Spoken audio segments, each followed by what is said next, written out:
Repackaging Revolution podcast. I'm your host, David Marinak. Now, before we get to our guest, I'd like to share what we call our podcast power statement or title of today's show. It's knowing of benchmark. Knowing a benchmark means knowing your business. I'll explain more. Now, back in 2010, Tim and his son Liam identified a gap in the packaging market to manage relationships between buyers and suppliers, using a web-based software that they developed. Tim has been in the packaging industry for over 40 years. Liam was 20, and they recognized the need for cost estimating and commercial excellence software. From that became an industry-leading software solution. Once again, there are different iterations of this software, which we'll learn about today. They continue to focus all along on packaging, such as corrugated. In 2017, they developed a carbon calculator as well, and then expanded the business to include other types of packaging groups such as metal cans, PET jars, bottles, pouches, paper cartons, and more. And here to tell us about those things and more, my friend, Tim Barbary. Welcome to the show. Thank you. It's quite an honor to be here. So yes, we do all of that stuff with packaging. Just to be clear, we started out as a consulting business, as you rightly described. We found is that we were then able to calculate prices more accurately than the producers themselves, often used in tenders where we had to go in and explain to suppliers why we felt their price might be this way or that, or actually the other way around for the buyers as well. That led to the fact that the suppliers then said, can you do this as a daily estimating software, which we have produced and has been in operation. It's used by some of the largest packaging groups across Europe. We operate in more than 100 sites. About 4 years ago, I found myself in a strange position where the staff were far more capable of doing the day-to-day business than I could. So I stood back somewhat and looked at what else could we do. And the global warming and the risk to the environment was never more prevalent than the day I was with my grandchildren, took them on a holiday to Spain, went to see the magic fountains. These fountains are quite renowned if you know the band Queen and Barcelona. Yep. The whole song was generated on the back of these magic fountains. They would dance up and down. There would be lights flashing during the evening. And it's quite an experience. So I was quite animated with my grandchildren saying, you wait till you see this. And when we got there, the fountains were turned off. And the reason the fountains were turned off was because there's a drought and there's not enough fresh water. And so it was prioritized to homes and other things like that. Right. That became quite a culture shock. And that prompted what else is happening here in the world that I am not as sensitive as perhaps I thought I was. And long story short, our software now calculates the carbon footprint as a CO2e, the carbon dioxide equivalent value, for every single SKU, stock keeping unit. So if you had 2 bags of chips or crisps, one could be green and one could be blue, and they could have the same commercial price in the way that it's manufactured, ? But actually there's 2 different colors, a green and a blue. And those almost certainly will have a different carbon footprint. In the event that you want to make meaningful decisions, and I'm sure we'll come on to that. Yes, we will. More details. You've got to be granular, accurate, and transparent with what you're reporting. You can't just use an average. I will give you one brief example on an average. I was at a conference, and one of the leaders of the Metal Packaging Association stood up at this conference and he said, packaging is not that big a carbon footprint when compared with the product. And in some instances, he was right. However, his solution was, let's just use an average carbon footprint number for all packaging. Makes it so much easier and administratively easy. And I sat there and I had to be somewhat controversial and challenge. Yeah, I was going to say, absolutely good for you. Can't wait. And my question was, look, take a simple pack of toilet tissue, packed in a bit of polyethylene film, probably 30, 35 microns, and compare that to, let's say, a high-end bottle of whiskey. Right. That not only glass, metal cap, paper label, It probably sits in a carton or metal cylinder with a plastic lid or even still metal lid. And then are you suggesting that the carbon footprint for both of these products should be treated the same? Because as a consumer, to enable me as a consumer to make an informed decision, correct, what I need is more data. Right. And leverages is not good. In fact, it comes onto a wonderful phrase, greenwashing. Yep. And I'm not going to expand on that at this time. Yep. I expect you'll have a question on that as well. Oh, 100%. Well, it's such a good intro. And let me backtrack a little bit because we're going to dig into the CO2e calculator, which I think is the thing for our listeners. And one of the key points of today is Tim and his company and his team have a very, very large swatch of expertise in lots of different areas. This is going to be a high-level introduction to Benchmark Consulting, but we're going to call them Benchmark, but its key is that we continue to focus on just these high-level bullets, and then we're going to dig in a little bit further, because what we do want to do is have a recurring episode with Tim, because as you can tell, he has a wealth of knowledge, folks.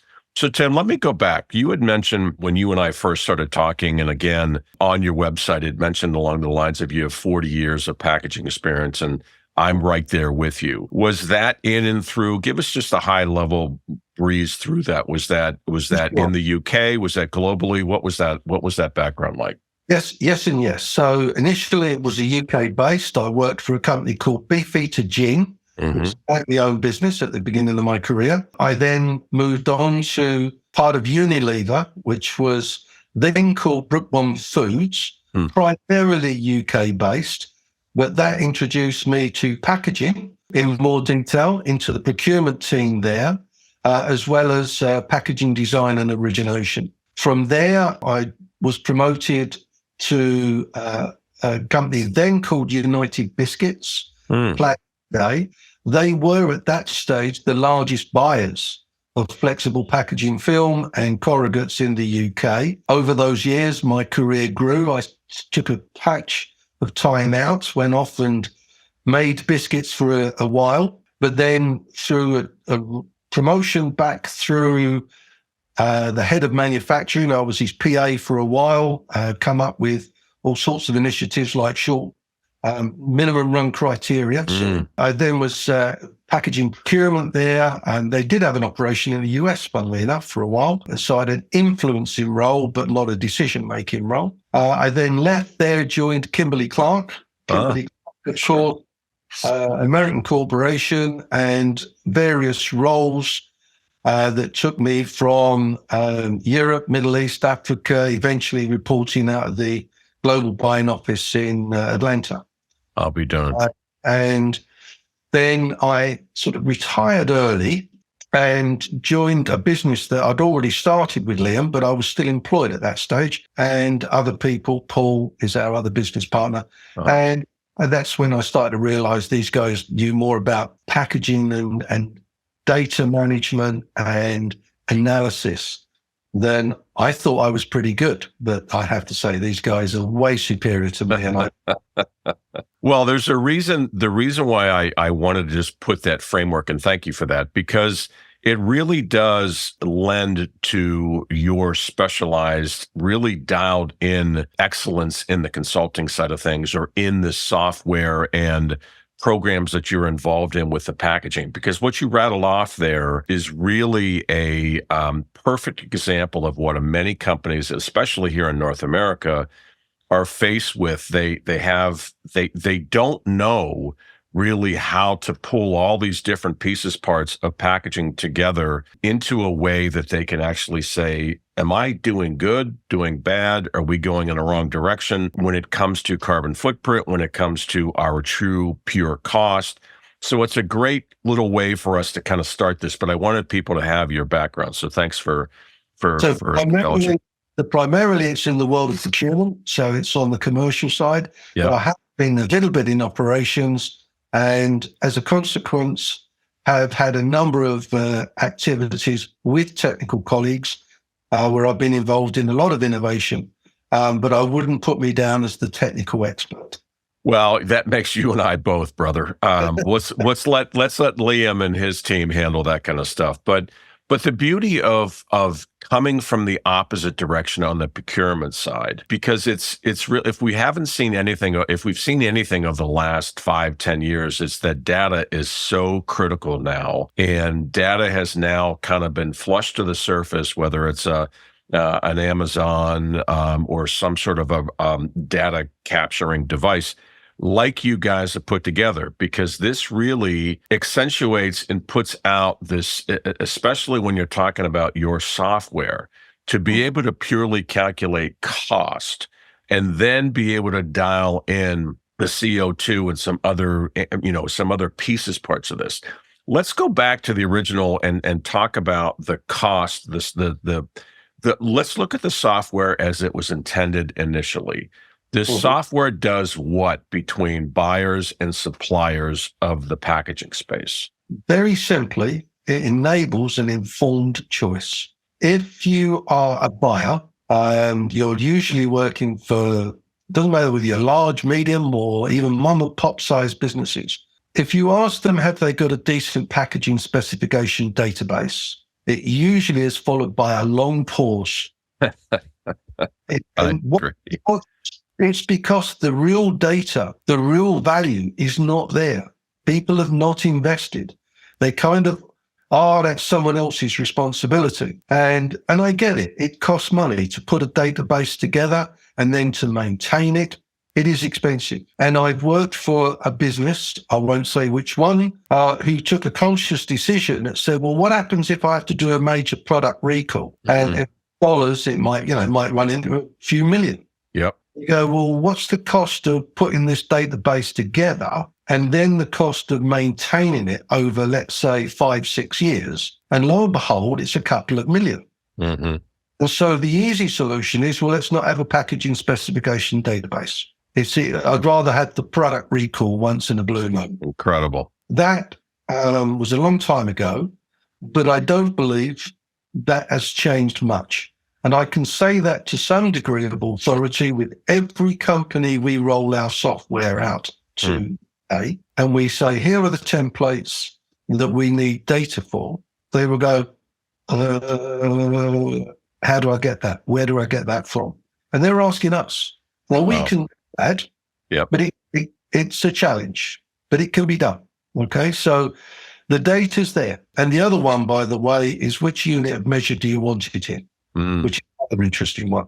But typically in the US, you might be using inches and feet, in feet of machines or whatever, and we might be talking about running meters. You might be talking about pounds of resin, for example, and we're talking about tons, and we're talking about metric tons, of course. Right. So there's all sorts of things, but again, it took us years to do it, but our software does all of that and takes all the pain. In real time. In real time. I'll be darned. And if we take something we've done a number of times now over the years, but going back to your question when we started, we took a global company's portfolio. I'm not allowed to share the name. And from memory, 6,000 rows on an Excel spreadsheet covering SKUs from around the world. We uploaded all of that with the template into our software. Mm-hmm. And generated a price for every single one of those SKUs. I think it took about 15 minutes. Dang, that's crazy. And that was then. I did recently 11,250 rows on a spreadsheet. So you think you've got the real widths, the cut-offs, the types of film, the wastage on every machine process, the calculations to get the right number at the end of the process, all of that good stuff. Yep.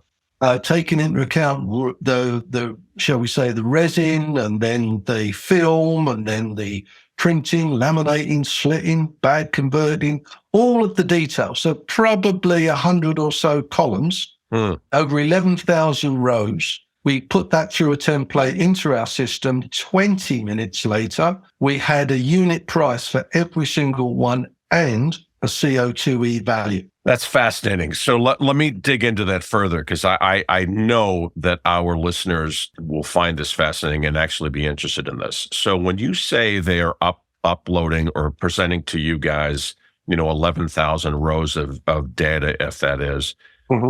Take me a little bit further. Is this just like, for example, if we're talking about, let's just say a protein powder company, and they're packing in rigid plastic pails, and you're basically saying that all the ingredients, the packaging, the lids, the label, the quantity they're buying, this is all part of that software program to really distill what that true cost is. Is that a fair statement? That is a fair statement, but not of the example I gave. The example I actually gave was just based on flexible film. Got it. So that was just, I don't want to give, there are a number of products around the world, whether they're soaps, whether they're crisps, packets, frozen, protein powder, whatever. Sure. All of these products, there will be across Europe many hundreds of designs, and they run into thousands sometimes. Right. So I gave you to try and illustrate that for your listeners. I'm going to use an example in the UK from Kimberly-Clark, I used to work for, and it's toilet tissue. Now in the UK, toilet tissue came in 4 colors at that time, the paper itself. So then you need 4 different wrappers. But then they come in 2-roll size for the small pack for the consumer, 4-roll pack, 9-roll, 12-roll, 16-roll, 24-roll. So now you've got to multiply each of those by 4. And during the year, there will be promotional activity where there could be a special offer of some sort. There could be a sort of buy one, get one free type concept, or there could be a holiday competition. There could be a redesign by the marketeers. I've just multiplied that lot by 3. And then, of course, you got the premium brands, which would have puppies on a roll, which would have added value coatings on the tissue, like aloe vera and shea butter. Now, when you ended up just on a product called toilet roll, there was over 112 different designs during the course of 12 months. Incredible. And that's just one product. Yeah. And that's just in the UK. If you then think about across Europe and all the different countries with the different languages, it's going to be 1,000. You then run into thousands. And this is where, in a tender basis, a supplier often spends many weeks gathering all of the data that's being supplied by the customer, trying to fill in the gaps that are missing for the information that enables a decision. And they really focus on trying to give the data back to the customer in the way that the customer wants it. Right. The problem with that process is there's very little time left to make strategic commercial decisions. Using something like our software, or in particular our software, what you're now saying is you can spend 20 minutes, half an hour doing all the calculating. You can now start wondering more strategically, do I want to pitch for all of it? Do I want to target certain types of product ranges that, whatever reason, could be a lower cost, better margin for your business, as opposed to just bang back a load of numbers? And often we used to find that what would happen, the supplier would provide maybe 20 actual quotes and hundreds of estimates off the back of that. Guesstimates rather than estimates. Thank you, because that's exactly what that was. Right. So, and in doing so, an informed buyer could then start challenging. Why is it costing me this for 3 colors over here and costing me something different for 3 colors over there? And so what our software does is to break that down into such finite detail that enables an informed decision. I know, and it doesn't matter whether it's the supplier using our daily estimating software through a sales agreement, or it's a brand that's using us perhaps as a short-term consultant to give some advice. By the way, we don't use the same results for consulting. That's a very different. We use averages that are published data, like the labor costs in a particular state in America, say. Whereas if we're doing this for a producer, we're actually receiving the actual wage costs on that production line. You know, Tim, and I'm so glad we continue to dig in further about this, because once we first met and we talked about this, and subsequently as we talked, there's so much like you said, to be able to distill this into such finite detail into it, that's powerful stuff. That data is really that true power. So here's a question for you, and I'm just as we talk about this, it's like, well, who are we trying to get? Are we trying to get to buyers of the Kimberly-Clarks of the world? Are we trying to talk to a CFO level of these companies? Is this something that, and I know the answer to this, but this will work regardless of whether you're Kimberly-Clark or Bob's toilet paper company. It doesn't matter. Is that a fair statement? That is correct, because it's based on the packaging machinery that's used. Right. So often buying a printing machine is used to print for different end markets. Yeah. However, the widths of those machines might be to optimize the decal width of the machine, you might buy a machine at a certain width for a particular market sector. So you can often find suppliers who are very dedicated to maybe the hygiene sector or maybe the frozen food sector. Right. And if that's true and it's done properly, it's because the machines have been specified to optimize decal width and the performance of the kind of run lengths that you would expect to get. Right. So I think that's fascinating too, because that's the other thing too, is it's not just, if I heard you correctly, it's not just the packaging in particular, like you were talking about with the toilet paper, it's the machinery that's running. So for example, if I have the most cutting edge type of wrapper, if you will, or roll stock kind of assembling this, that would actually figure differently in your software than it would just some traditional bander wrap. Does that make sense? Very much so. So if you take a typical printing machine, I'm going to use metric figures, so apologies. No, bring it on. But a narrow width printing press might be, for labels, just 250, 300 mil wide. It may be that you are a narrow width for say, confectionery, where it's very short volume. You might have a printing press of 650 mil wide. You might have, for the larger packs, printing presses typically 1.25, 1.32 meters wide. Right. But you get into the big hygiene diaper type outer cover printing, my goodness, you could be 3 meter wide printing presses. Right. Now, that's just a quick scan. And truthfully, when these machines are bought, they're often specified down to millimeters in terms exactly. of cost. And do I need to buy a machine that I'm never going to optimize the width?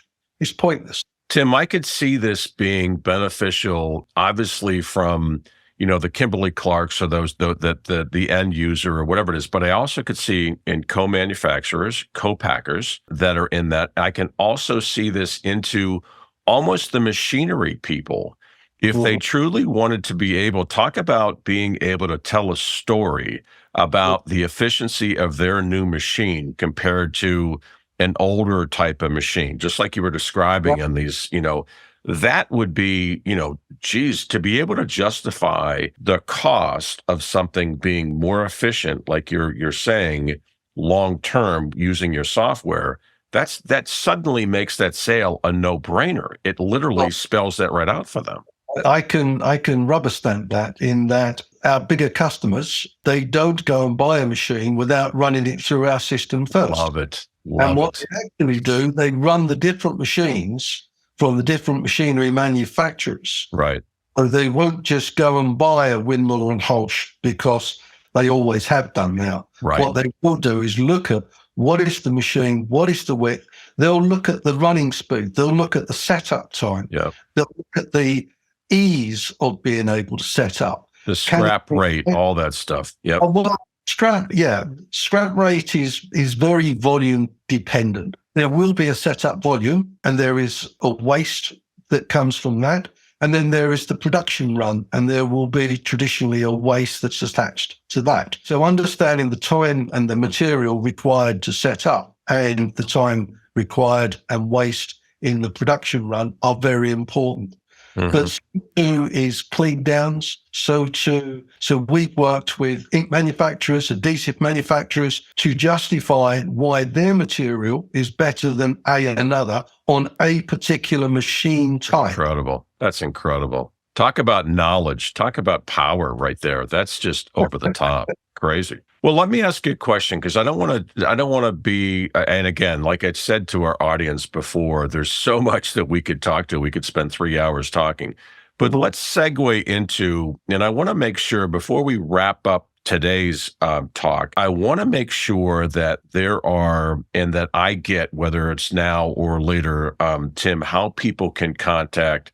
I can obviously send them to your website. I can obviously get them more information, but I really want to be able to I want this podcast to be helpful for you guys because here in the US, I can think of half a dozen to a dozen right off the top of my head right now of people that would be like, of course we need this. And of course, but there's people that don't understand or don't know of you. So, and that in and of itself, I'm determined to spread that message. So for what that's worth, let's just make sure that if somebody wants to learn about this particular first level of your software, is that something they just go to your website, or is that something, what's the best way for them to just begin to learn about this? Okay, so we've taken a number of steps over the years, and we're very mindful that what we were providing even 10 years ago is no longer the way to do it. Agreed. So, for example, on our website, there is a 45-minute video, and it will take you through all the implications of what you need to do with regards to global warming and carbon footprint. And whether you're the person that believes in global warming or not, the simple fact remains that all of our governments across the world are now legislating because of it. So I'm not here to say it is or it isn't, but I would say even this week, the You have to pay attention. Yeah. has just released the new law, which over the next 2 years will be rolled out across 26 countries. And in that will be very clear statements of what you can and cannot claim with regards to what's called greenwashing. Mm-hmm. The UK has already had it in 2 years now, is the same piece of legislation or very similar called the Green Claims Code. Then you've got in the UK, the Industrial Decarbonisation Strategy. Europe is ready to publish that, I think, halfway through this year with a bit of luck. Again, very similar. So what should you be doing? How do you define that? Then there is life cycle assessment. And how do you go about doing that process? And the implications are from source to the grave Right. of the material, or indeed the circular economy. Yep. And the material can be recycled into something else. Yep. Okay, so the whole process there is in a 45-minute video. There's a lot more than I just said. Yeah, and for our listeners, it's a great video, and I'll send a link to this as well. It's fantastic, and it literally, for a guy like me, it dumbs it down into things that I can understand, my state education, but it's absolutely brilliant. Brilliant. Right. We also then turn that into individual chapters of about 3 minutes because the attention span of many people today does not allow to have the privilege of their time for 45 minutes. Right. So we have stuff like that in terms of videos you can watch and listen. There are a bunch of blogs which I've written on the website, which in some instances will go into more detail. Mm-hmm. If anybody is interested, I'm very passionate about this subject, as I'm sure you've gathered by now. Yep. Then call me.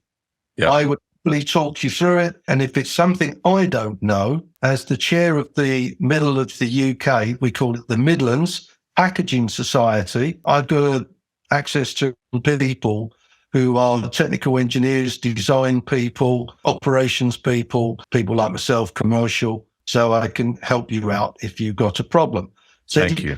Yeah. What was really interesting is how you framed this. I just want to circle back on this because I think we can really riff on this for a little bit. You said something that's so true. Whether you agree you, being broad statement, agree with global warming or the buzzwords or whatever. The fact is that countries are literally, they've already made decisions that it's real, or we have to be prepared for that. So whether I agree with it, you agree with it or not, we have to face reality as professionals in this industry. We have to be able to understand what options our customers have, what options or what to do with the data, right? Yeah. So they need to understand the International Panel on Climate Change, the International Energy Agency. They've all got behind a methodology, a calculation.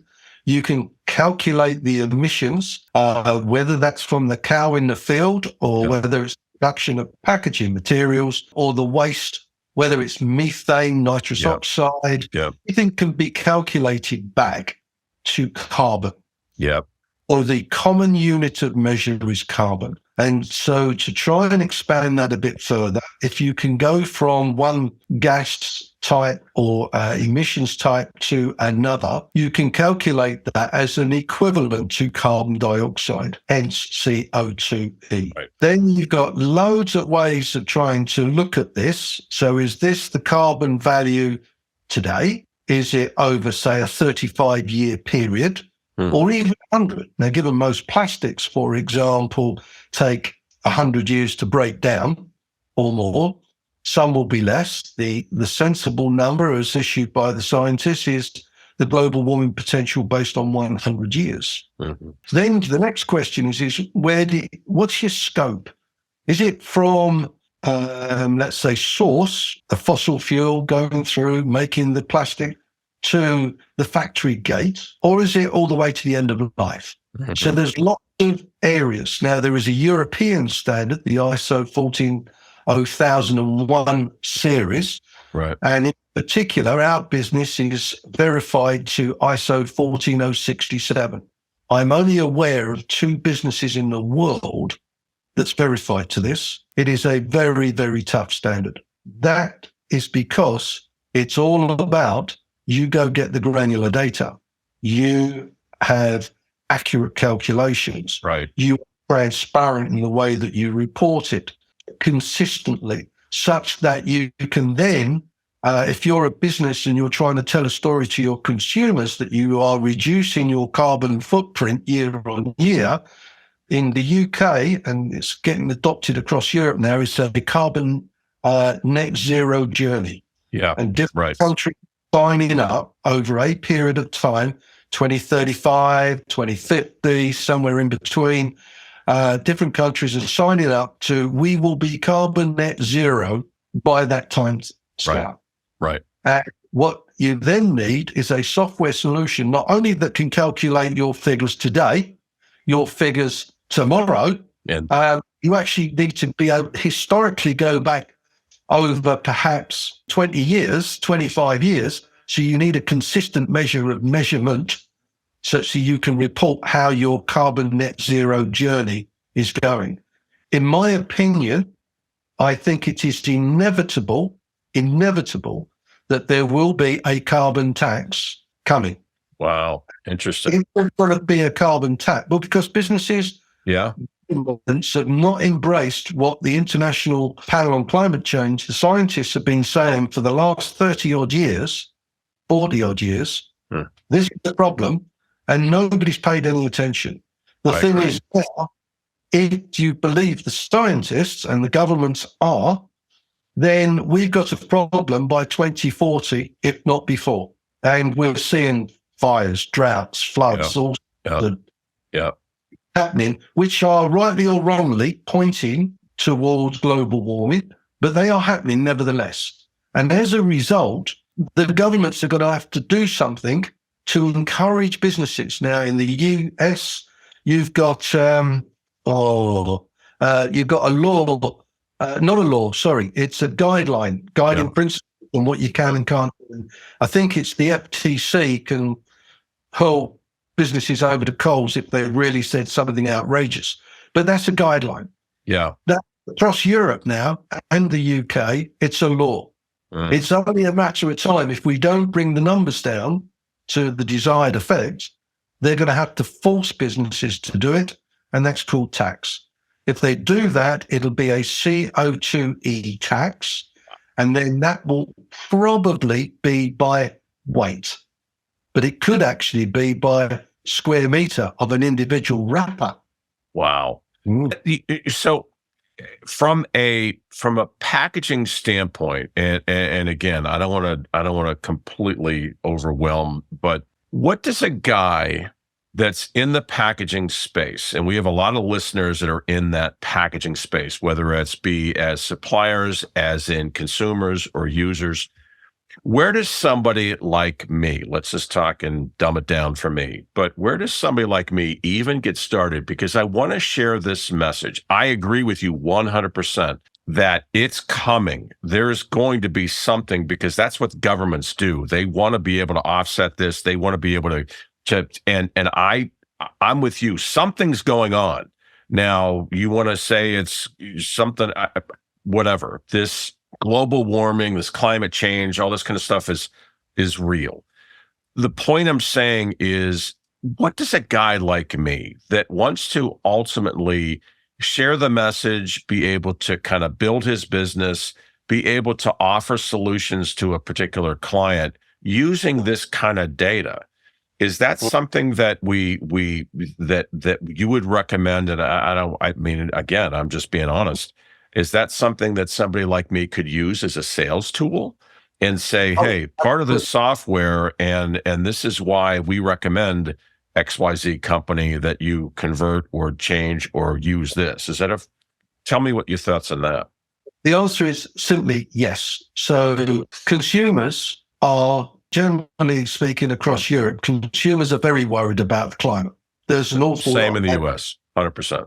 As a result, consumers are now acting with their feet when they walk into markets, and they will choose those brands which seem to be communicating the right thing. That has caused some chaos, which is why there's now laws to limit the claims that businesses can make. Thank you. Yep.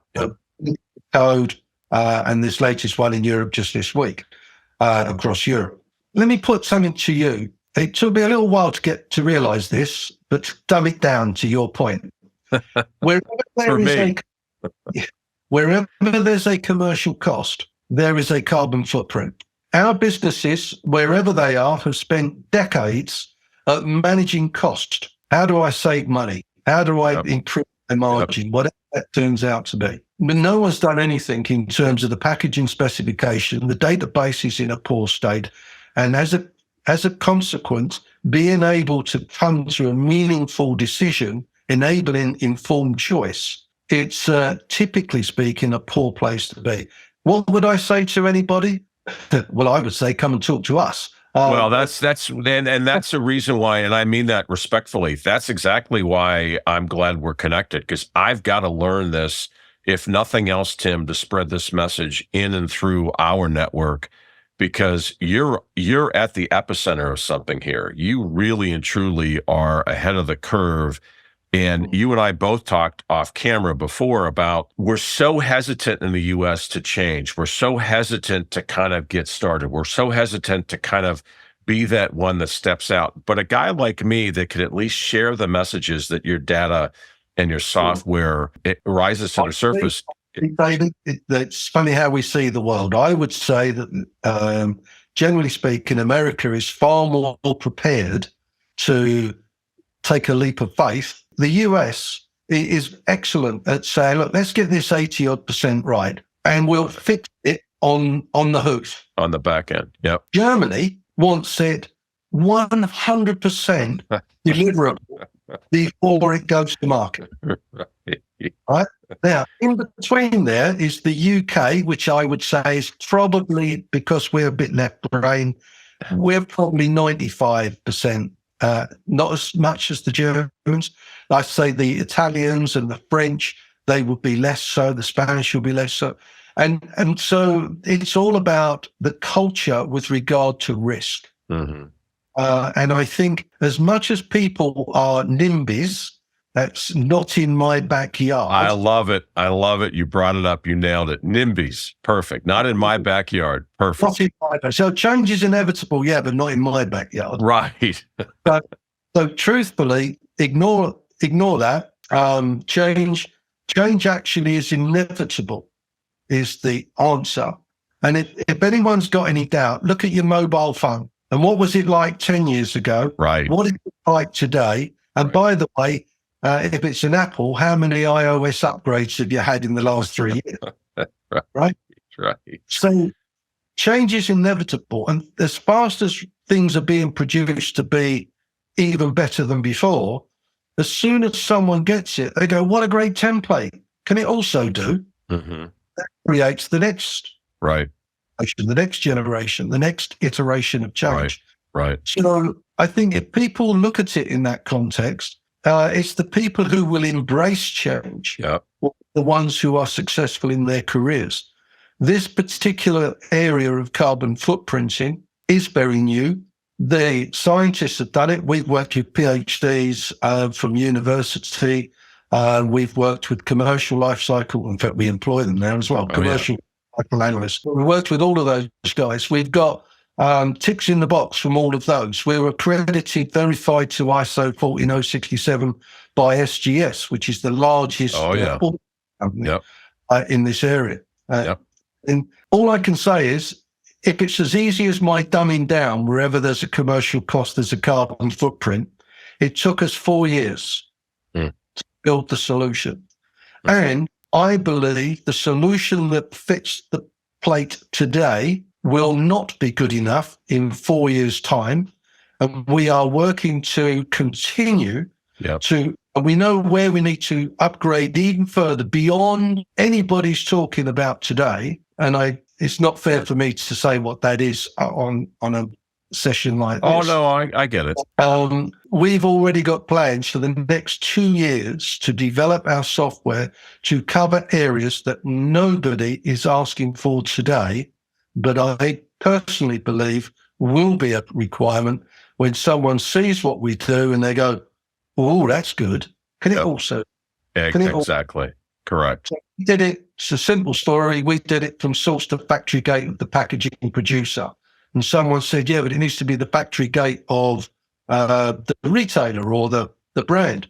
And you go, okay, so good old Google Maps, and we put in a nice old algorithm, works out. Right. So the customer, there's a unique carbon footprint because of the distance you've got. Yeah. And they go, yeah, but that's all very well and good, but what about the end of life? The packaging end of life? What if it is recycled? What if it isn't recycled? What if it's incinerated?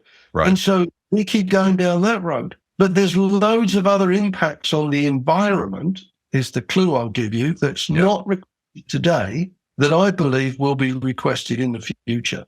And we're already working on how that can be done. And it years to develop.